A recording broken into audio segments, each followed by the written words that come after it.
Hey Squidward, you excited for Mr. Krabs' Halloween party tonight? SpongeBob, you ever heard the story of Freddy the Bear? You know, the hash slinging bear? Oh, you mean the bear from a rival business, Freddy's? Squidward, but bears are cute and cuddly. Squidward, why is it got so dark? Who turned out the lights? It better not be Nosferatu again.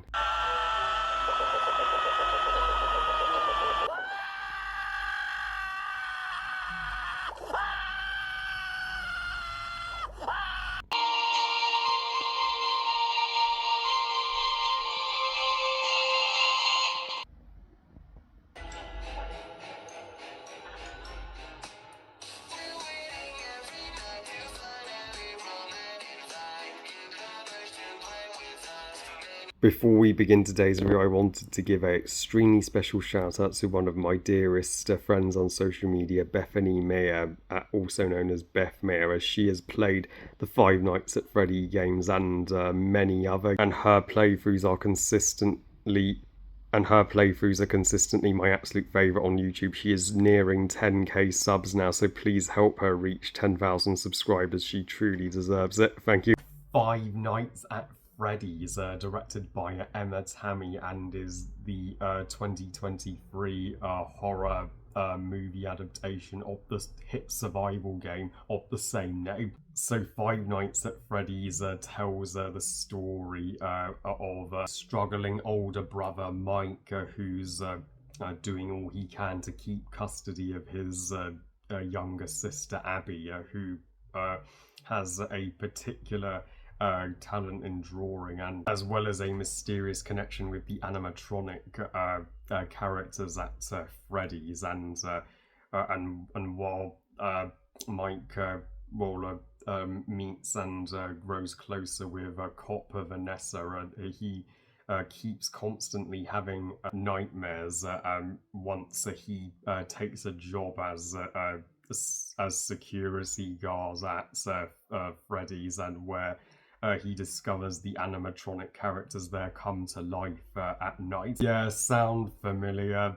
Night at the Museum. Yeah, I mean, only Night at the Museum is by no means a perfect movie, but it kind of executed this story better. With Halloween just a week away, and this movie just came onto Netflix about a month ago, and I got to see it. So I was put off seeing it in cinemas 2 years ago because of all the negative reviews. But at least it released at the right time in autumn, because it is a scary movie.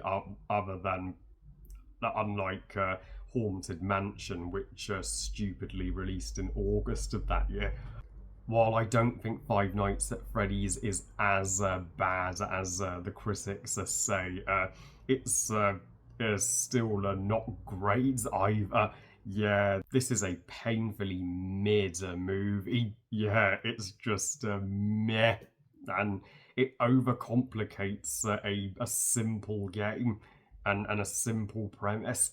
I played the game, well, a couple of times with my best buds back in 2014 when it first released, and I wasn't the best at it, but it was a decent survival game that certainly kept your adrenaline going. But it's not a very big game. It's not a game that's easy to adaptate into the film medium at all, because the only characters in the game are the animatronics, so the film would of course have to make characters up and make a story up. The film could have been at least decent. I'm not expecting a Five Nights at Freddy's movies to be a horror movie classic, but it could have at least captured the fun and scares of the game, and ultimately it doesn't. I mean, while as for pros for this movie, it at least captured the look of the game, as the animatronic animals, especially Freddy Bear and the duck and the rabbit and the fox, do look mighty fine. yeah, they look like they have stepped out of the game, literally. And we do get to see the process of how humans are put inside the suits. And when the movie is in Freddy's, and when its scenes with the animatronics do what they do in the game, that's when it's at its most fun. Abby's a child actress, so yeah, she was the best of the cast. She really felt like she wanted to be in this movie, and yeah, and Abby's well connection with the animatronics was the most engaging part of the story. Director Emma Tammy's direction is not bad. It's just she does her best with a muddled script and confusing scripts, but the three writers for this film just couldn't get it right, and they let her movie down. Plus, I mean, and the character of Vanessa, yeah, the cop, yeah, she is a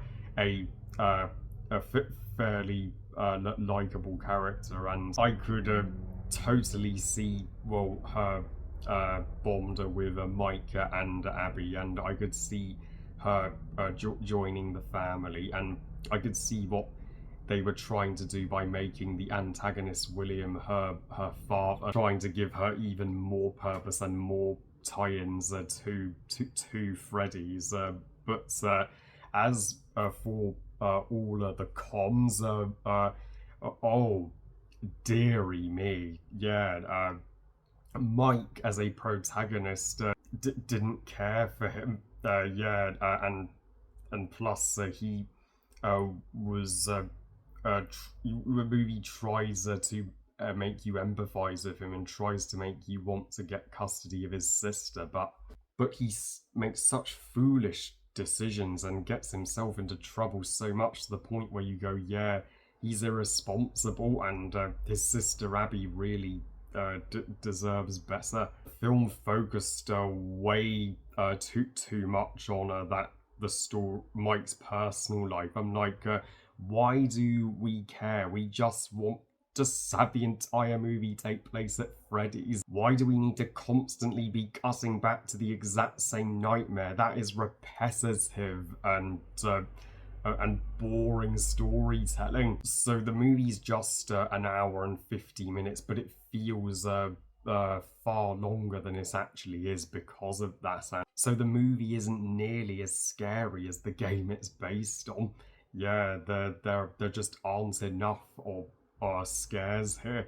And having the main antagonist be Vanessa's father, I could see what the movie was trying to do again, but by have him be inside the rabbit suit and have him be a serial killer who's murdered all these children, I mean, it's and and it's again makes a simple story more complicated. Just have our characters be trapped at Freddy's and have all the animatronics be the threats that they need to take down and escape from.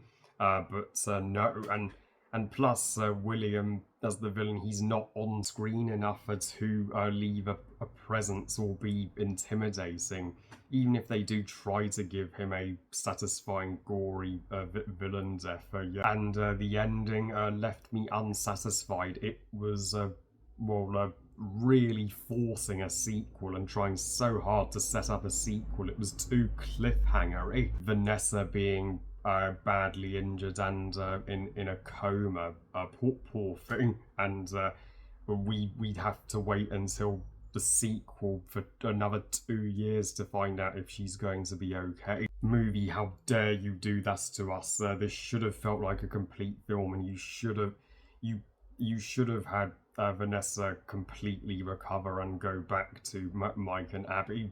So overall, Five Nights at Freddy's, is a movie that feels like it's takes five watches to get through because of how boring it is. While this isn't the worst horror of 2023, it's still is way better than Winnie the Pooh, Blood and Honey, but that's barely a compliment. I give Five Nights at Freddy's 2 stars out of 5. Meh movie.